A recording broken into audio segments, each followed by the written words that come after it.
at the front of the room. First, we have made an initial determination that the erroneous alert that went out the first time on Thursday from the Emergency Operations Center was indeed correctly targeted to the right recipients. We believe that the problem occurred in the software system that accidentally blasted this alert countywide rather than to the targeted recipients who needed to get the information to safely prepare to evacuate. As we drill down with our vendor to establish the root cause and apply corrective measures, we are taking the immediate step of changing our alert and notification system to partner with the California Governor's Office of Emergency Services and the State Alert and Warning Center. The county's Emergency Operations Center is already tied in with the state's Operations Center and can actively issue emergency notifications in coordination with the state utilizing the state system.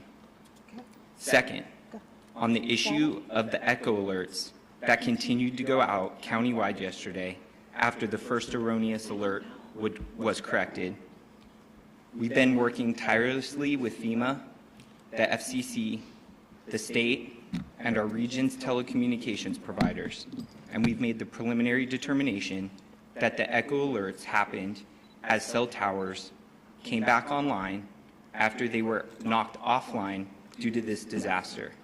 The outdated alerts were cached in the system, and as they came back online, started being released to the public. We are very grateful to our federal and state partners who are working with the cell phone providers to make sure that all of these outdated alerts are flushed from the cell phone towers so that this ceases. We believe this process is largely complete, and we are working with our federal partners and the providers to ensure that there is not a reoccurrence of the alerts going out in error. This has been frustrating, unacceptable, and the public is in the most need of accurate information, and we are moving forward rapidly to reestablish that. Finally, the press release spells out some of the immediate improvements that we are concurrently making to establish a more robust multi-layered notification system. We are enhancing 211 call network to respond to the public's urgent need for information. Technology, it can be great. These emergency alerts helped us evacuate hundreds of thousands of people in immediate life safety measures. We've undoubtedly saved lives. But the last couple of days have also reminded us that technology is vulnerable to the impacts of a disaster, especially unprecedented ones. So I will close by reminding everyone in the public, please, for your safety, the safety of your family and friends, to receive emergency alerts, you can sign up for our local program, which will be utilized by the state by going to Alert LA County. These are customized alerts. They are different than the wireless emergency alert. When you sign up, you can put landlines, your cell phone, you could receive text and email messages. Go to lacounty.gov/emergency to sign up for Alert LA County. With that, I thank you, and I'll introduce Fire Chief Anthony Maroney.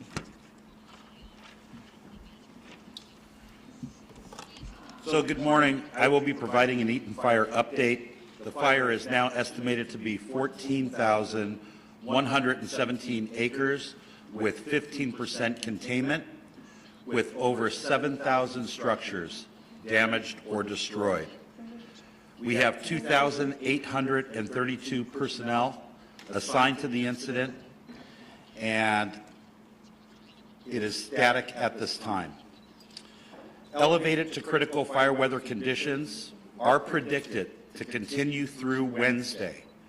Moderate to locally strong Santa Ana winds will affect Los Angeles County, and today, tomorrow, and then again on Monday through Wednesday. LA County Fire will be prepared. These winds, combined with dry air and dry vegetation, will keep the fire threat in Los Angeles County high. I would like to take this moment to express my gratitude to Board Chair Supervisor Catherine Barger, along with Supervisor Horvath, but also to all of the boards of supervisors for their support of my personnel on my department and me as a department head and fire chief. To our first responders battling these wildfires from the air and ground, we recognize and commend their tireless dedication in protecting residents and properties. And finally, to our residents, please rest assured that we will continue to battle these wildfires until they are fully contained. We stand alongside all of you as we begin to plan for the repopulation, the recovery, and the rebuilding. I would now like to invite up Todd Hopkins, Unified IC, CAL FIRE Incident Management Team for the Palisades incident.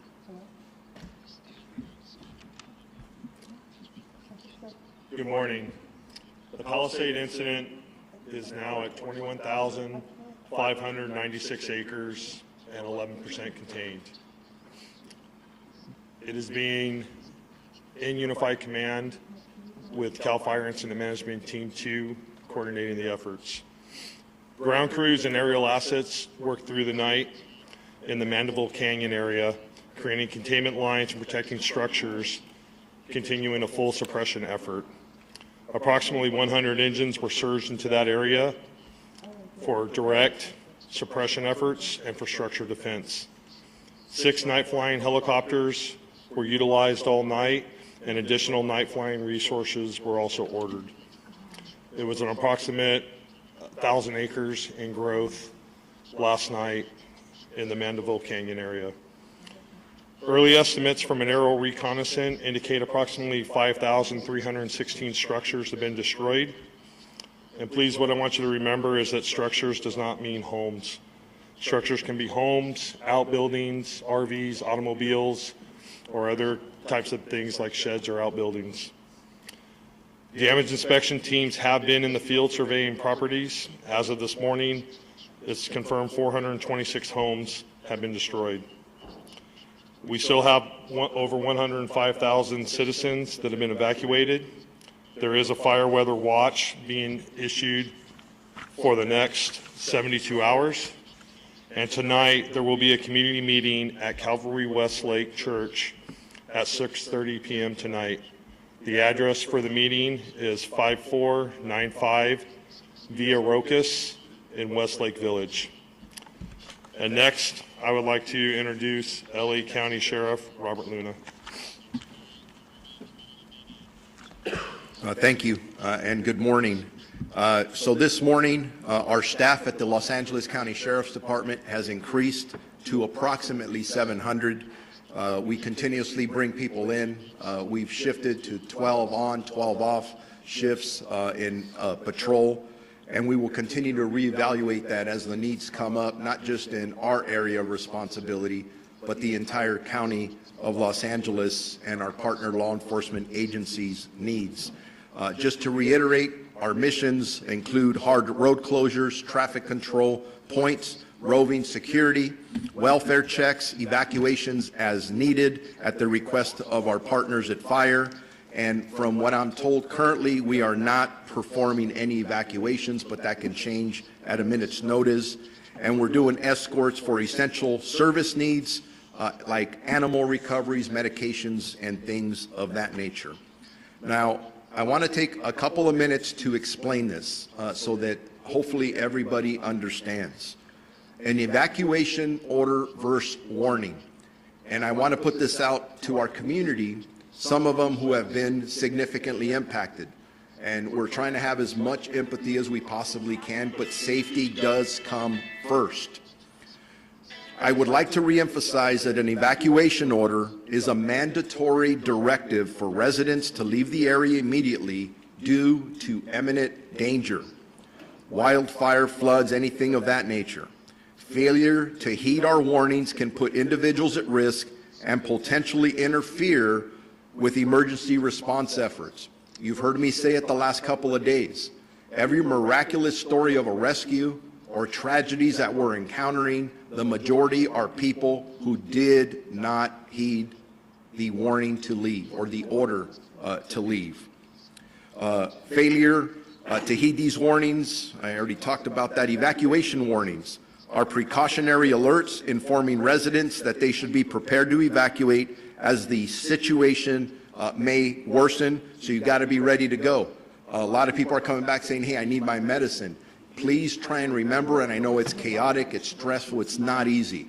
Important paperwork, your medication, your pets, maybe supplies for your pets, those kind of things, have those ready to go. While it's not mandatory, it's strongly advised to prepare to leave the area to make other arrangements. Please understand, the decisions to evacuate or issue warnings are not made lightly. I have been at command posts or other venues where they're talked about very seriously. We do not want to inconvenience people that we don't have to, but there's always a top priority. Is your life in danger? That's what the priorities are made for. Many orders have been downgraded or lifted related to the Eaton fire, such as Glendale, La Crescencia, much of Pasadena, Monrovia, La Cañada, Flint Ridge, Arcadia, and some in Sierra Madre. We continue to reevaluate these areas, and we will adjust when the time is appropriate. Overall, evacuations for the Palisades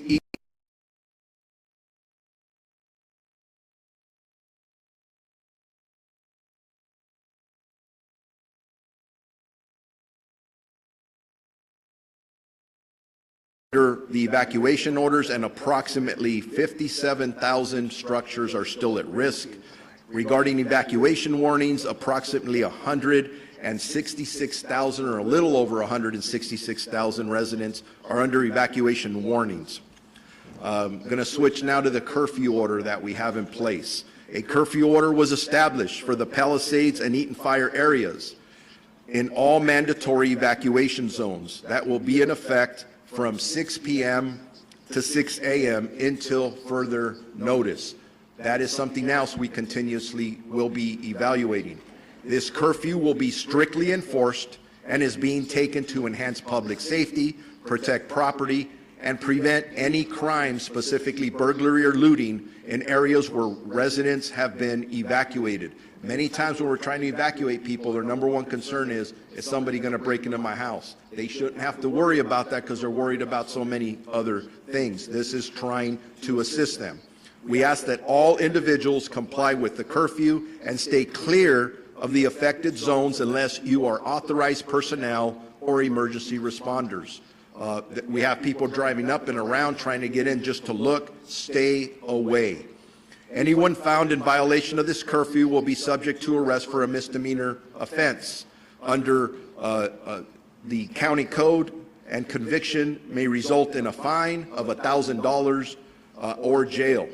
We understand that this is extremely stressful and absolutely challenging, but we appreciate our public's cooperation, our community's cooperation as we work together to get through this crisis, and we will do it together. National Guard deployment. We have roughly 400 National Guard members deployed around the region that are assisting.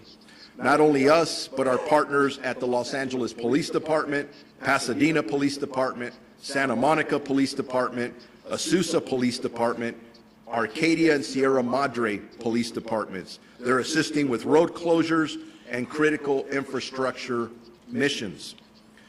I want to switch now to arrest and criminal activity. These numbers fluctuate and they do change. In total, we have made 22 arrests between the Eaton Palisades fire, 19 arrests in the Eaton area, and 3 in the Palisades area. All these individuals were in areas they were not supposed to be there, meaning they had no business being there. Of the 4 arrested last night, 2 were arrested for unauthorized entry of emergency areas. Basically, we had 2 arrests for curfew violations. You heard me say it yesterday. We've directed our deputies that under these circumstances, if you get arrested for a curfew violation, you are not going to be cited and released. Those 2 individuals were actually booked at stations. So I'm just letting you know, you go out there and you violate this curfew, you are going to spend time in jail. You're not going to get cited and released. I want to make that very clear. Most of the arrests were made for burglary, looting, including trespassing, possession of narcotics, identity theft, and one suspect was on active parole and charged with the possession of a concealed firearm. These are the kind of folks that our deputies are encountering, stopping, investigating. Some of them need to arrest, some of them don't. These did. Switching gears on you again, something that we're starting to do this morning. Search and Rescue Task Force. Through Unified Command, the department has committed 40 members of its specialized search and rescue teams to work jointly with our partners at Los Angeles County Fire, Urban Search and Rescue Team, the Coroner's Office for LA County, FEMA, the Office of Emergency Services, and the use of cadaver dogs to search for remains and reunite families. They will conduct systematic grid searches that will commence this morning to locate missing persons and reunite families. Due to safety concerns, we are unable to safely search the impacted areas during the hours of darkness. So this will only be taking place while there's light. We will be staffing a joint family assistance center at 300 East Green Street in the city of Pasadena from 9 a.m. to 6 p.m. People will be greeted by deputies along with providing them with additional resources that they may need. If our residents need to take a missing report, our deputies will do that at that point. I encourage you, if you believe somebody's missing, go there, talk to the deputies. We will assist you in any which way that we can. Regarding deaths at this point, and again, this information continues to change. Be patient with us. We have confirmed 11 deaths in our jurisdiction. Again, that does not include LAPD and Pasadena. This is just LA County Sheriff's area of responsibility. 8 in the Eaton Fire and 3 in the Palisades County area. We also have reports for 13 missing individuals. Are those related or not? Maybe, maybe not. We hope to find everybody safe. We want to bring closure to the families. Family assistance centers are open to provide information to people looking for missing and family and friends, and they will be comprised of the Office of Emergency Management, Sheriff's personnel, Los Angeles Police Department, Red Cross, Medical Examiner, and the Department of Mental Health for the County of Los Angeles. These centers will provide information to families and victims regarding this mass casualty event. A couple of other things, and I'll wrap up here. It's a lot of information, but there's a lot going on, and we're really, really busy. Donations. We talk about arrest. We talk about the sad things going on, but I got to tell you, I have been getting a ton of phone calls and inquiries from good people who want to help. They want to donate. So they want to help the people impacted in the disaster. If you are in a position to be able to lend support to countless people who have been left with little or nothing, please contact the Emergency Network of Los Angeles by visiting www.enla.org. The last 2 things more.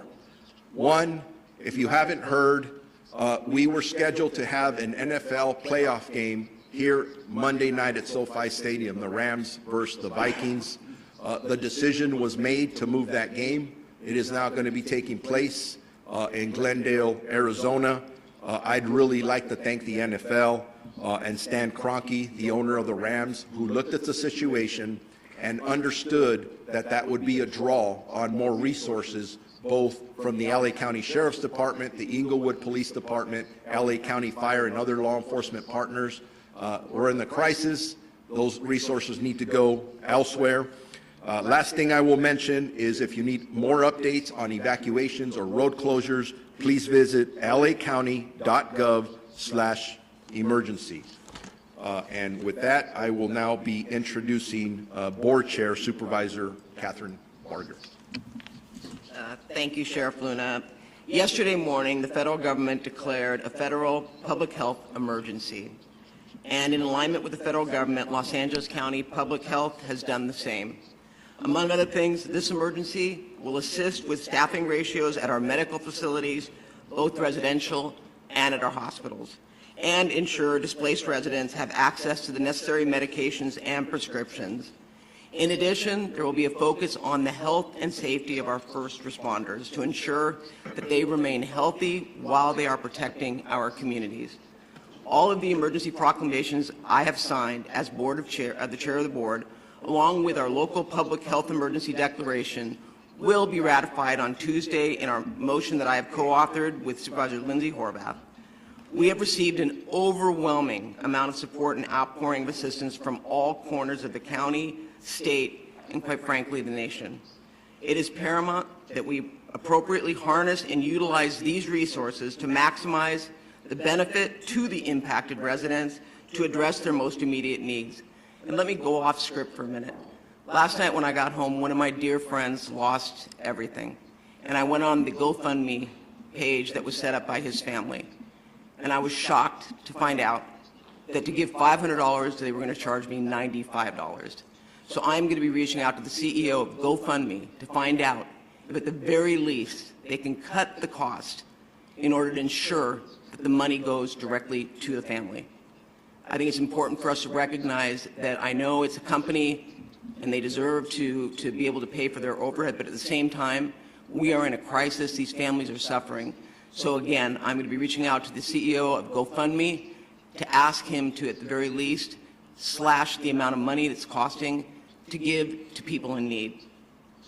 To that end, with the fact that we are looking at how to best harness and utilize these resources, a motion which is going to be co-authored with Supervisor Horvath is going to include a directive to our Chief Executive Officer to immediately work on the development, oversight, and draft parameters of a fund to be managed by a third-party fiscal sponsor to provide flexible spending that supports the most impacted individuals in the communities that have been devastated by these fires.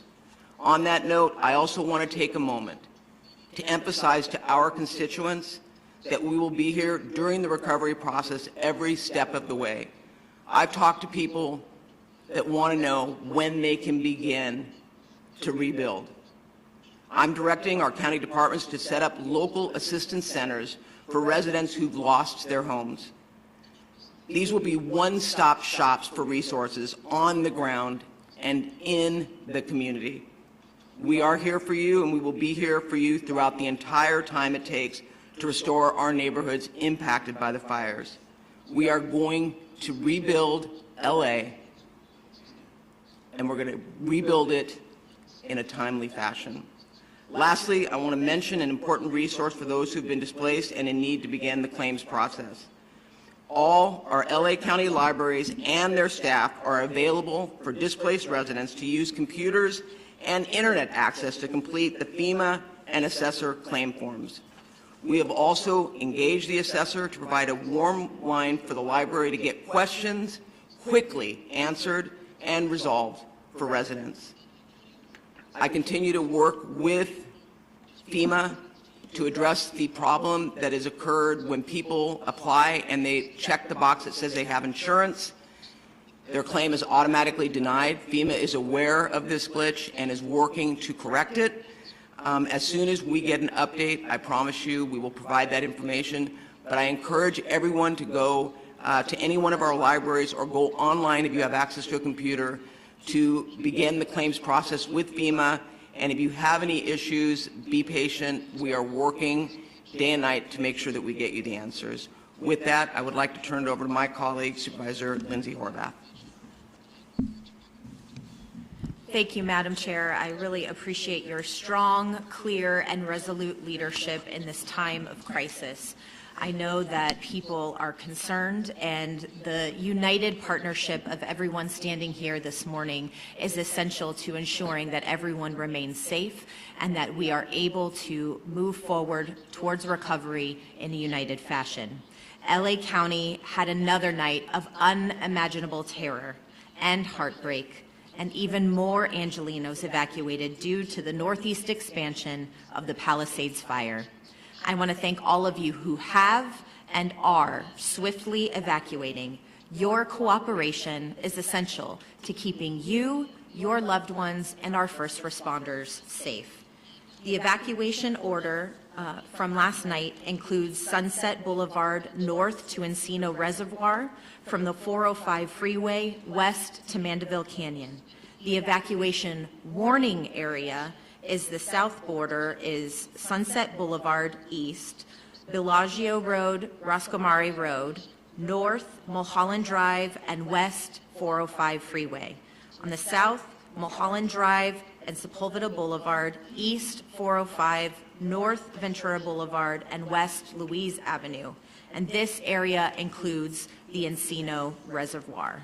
New evacuation shelters are now open in Van Nuys and Canoga Park to provide immediate support for those who've been displaced, including our veteran community from the North VA campus.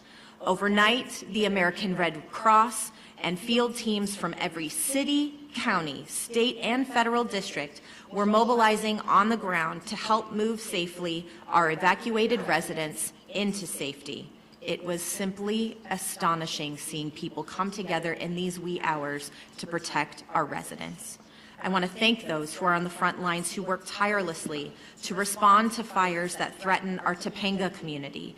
The past 2 days, including aerial support and boots on the ground, your swift actions have made incredible difference for our residents, and this focus has been necessary, critical, and impactful. I specifically want to thank Chief Maroney, Captain Drew Smith, and Captain Jen Situ for your partnership in making Topanga a top priority in firefighting efforts.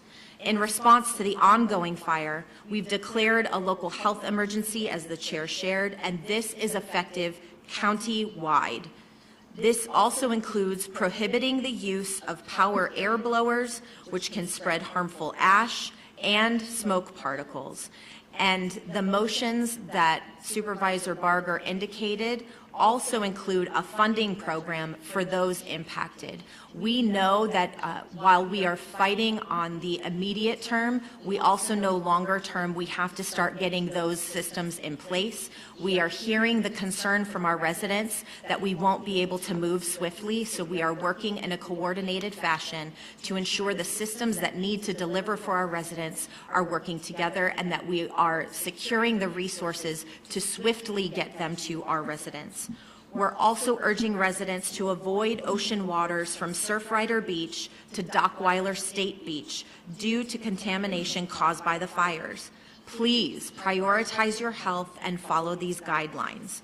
Also, as Chair Barger mentioned, we introduced a local proclamation of emergency to be ratified at the Board of Supervisors meeting on Tuesday. This will also cut through red tape so county departments can respond more effectively, give Cal OES the ability to provide recovery assistance under the California Disaster Assistance Act, and unlock critical state and federal resources.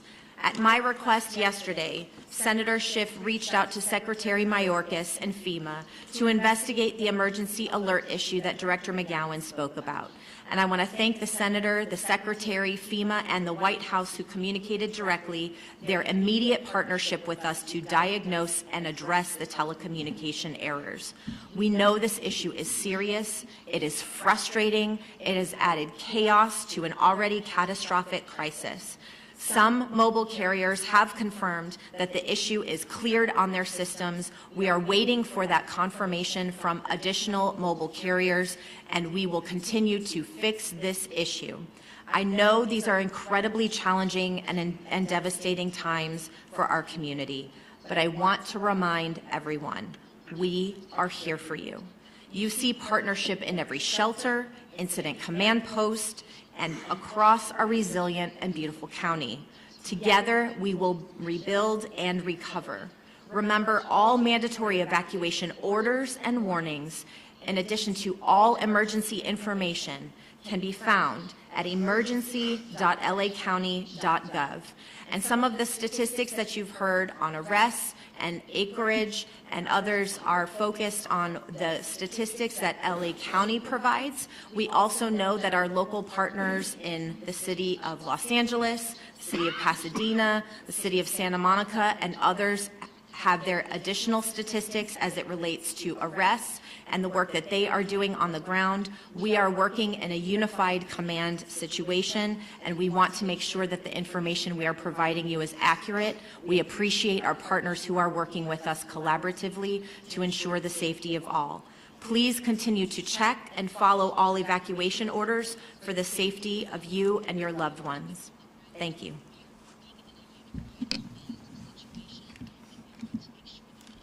Thank you. We also want to recognize a few individuals that have joined us at today's press conference. We have with us State Board of Equalization Chair Antonio Vasquez and also Senator Ben Allen. And we are also joined this morning by U.S. Fire Administrator Dr. Lori Moore-Merrill. Thank you for being here. We will now transition to question and answer with the press. Does anyone have a question?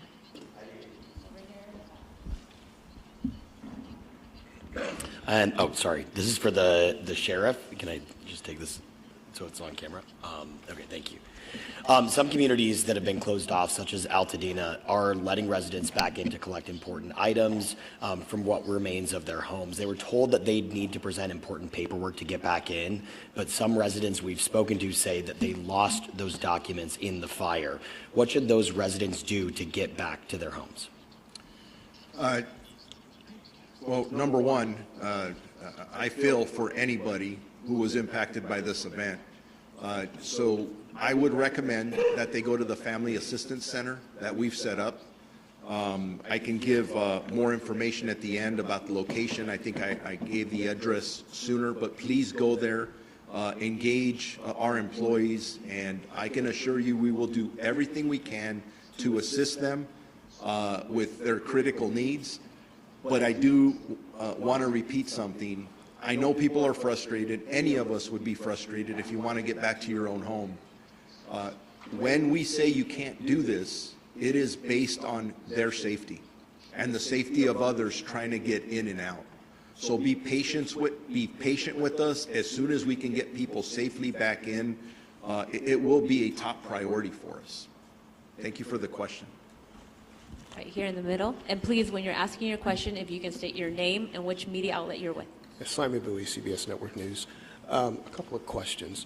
In the days in advance of the catastrophe on Tuesday, the event was described as a potentially life-threatening event with catastrophic potential outcomes.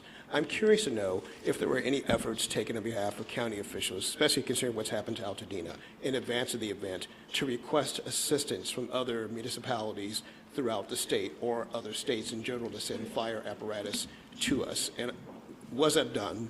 And then I have a follow-up question. Yeah, thank you for your question. So yes, I've communicated at the previous press conferences the actions that the LA County Fire Department took in advance and during this fire siege. We did communicate with state agencies. We did communicate with our region partners. We communicated with the LA County Fire Departments. We did upstaff the department. We did pre-position resources. As a matter of fact, on Tuesday morning, the 7th, prior to 7 a.m., I gave permission to hold over the off-going shift of the County of Los Angeles Fire Department. Every day we staff 900 firefighters throughout our communities out of 176 fire stations, and at 7 a.m. or thereabouts, we held over the off-going shift, and we now had a firefighting force of 1,800 firefighters. We staffed all available reserve apparatus prior to the start of the Palisades fire. I did everything in my power to make sure that we had enough personnel and resources before the first fire started. I alerted my board via memo regarding the situation prior, and on Wednesday, I recalled all LA County firefighters back to work. Not only 2 shifts, all 3 shifts. I was the one that made the call to the State Office of Emergency Services. I requested 250 additional engine companies consisting of 1,000 personnel. The state OES went to outside states, the Western United States, for additional resources to be brought into California, to be brought into LA County. We have national and international firefighters, Mexico, Canada, all of our surrounding states are here right now fighting this fire. So it wasn't for a lack of preparation and decision-making that resulted in this catastrophe. It was a natural disaster. Thank you. We have Sheriff Luna. Then we'll get to your follow-up.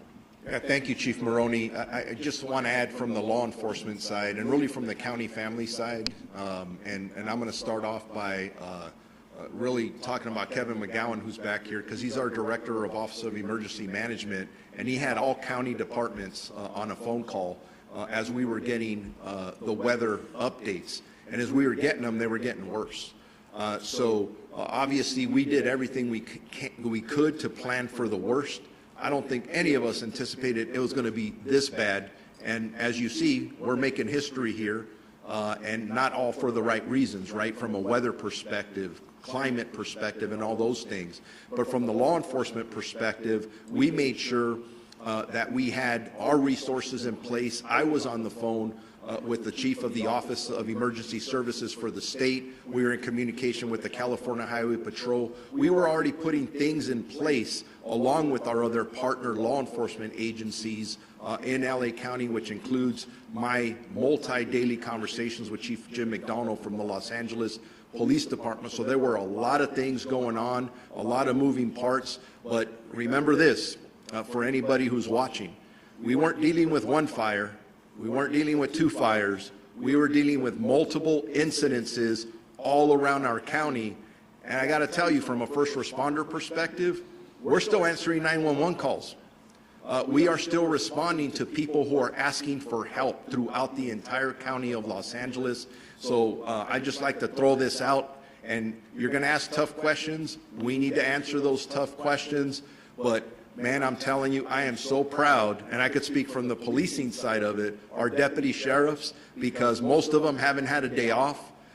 Most of them haven't seen their families, but they're out there. I've run across many of my employees who have tears in their eyes because they're seeing the devastation, and it's impacting them, it's impacting their families. Not to mention, I've spoken to at least 4 of my employees who have lost their houses, total losses, and I'm getting more of that every day. So I just want to throw that out as we're talking about our preparedness and what we're doing and next steps. This event is unprecedented, and I'm really proud to be part of this county family and the partnerships that we have in the region and the state. I believe our mutual aid systems are second to none in the entire United States. Your follow-up. Can I just add one thing onto that? And Chief Maroney, you touched on it. I was at the Rose Bowl yesterday, and that is the command center where all the different agencies are positioned. And I had the opportunity to talk to firefighters throughout the state from CAL FIRE, but also from Kern County, from Santa Clara, and they were talking about the fact that this is a year-round situation, and they stand ready at a moment's notice to drop everything, and they commit to, what I was told, 14 days at any incident. So this is an example of mutual aid, but this is going on constantly, and we are always prepared. And to Chief Maroney's point, even before this fire broke out, they were preparing, knowing that the Santa Ana winds were coming. So we were prepared for what we believe to be a very dire situation. And so I also want to thank you, Chief Maroney, because you did alert us, and you had an all-hands-on-deck working with the sheriff. So I just want to make that point clear. Thank you, Supervisor. Follow-up, did you have a follow-up question? Did you? Your follow-up question? Okay, over here in the back. Hi, Morgan Winsler with ABC News. My question is for Sheriff Luna. Can you provide an update on the ongoing investigations into the fires, into the cause of the fires? And also, are you able to share what potential ignition sources investigators are looking into right now? Yes. As I stand here right now, from the last update I have, it is still absolutely an extremely active and fluid investigation. And what I mean by that is not only do I have assigned detectives working on the multiple fires, but we are working in collaboration with LA County Fire, LA City Fire, the Los Angeles Police Department, the FBI, and the ATF. And they are meeting as we speak. And I can tell you this, that we don't want any gaps in information. Any and every clue is important. And it does give me an opportunity at this point to say this to all of you. If anybody out there has any information on anything suspicious, maybe there's a conversation, maybe there's a social media post, something that you think just doesn't sound right, get it to us. We are not going to leave any rock unturned if this is a criminal act. If, I'm not saying it's going to be. If it is, we need to hold whoever did this or groups responsible. But we're not there yet. This could have been caused by other causes. But everything is absolutely on the table. Thank you. One last question here in front. Hi, Kirsten with KCAL News. Clarification on the alert system. Is it required for residents to go online and sign up? There's no automatic alert. I mean, some people don't have power or access to the internet to do that process. Will they be automatically notified at all if they are in that zone? Yes, the system that we're partnering with the California Office of Emergency Services still has the ability to issue wireless emergency alerts through their process. That is the push notification that goes to cell phones. If people have, right now the best way, if you don't have access to sign up directly with through the internet onto the alert system, would be to call 211 and get assistance through that source. Thank you. That's the end of our press conference. To be clear, if I may, I just want to be clear, you don't have to sign up. You'll get the alerts automatically. Anything that you want in addition, I think what Director McGowan is saying is any clarification that people need, you can go online. If you can't go online, you can call 211, but the alerts are automatically being sent. And you also can't unsubscribe, which is, I know, been frustrating for people too. They want to shut the alerts off as they've been disturbing through that repetitive process. Thank you for that. Thank you for joining us today. It's the end of our press conference. See you tomorrow at 0800.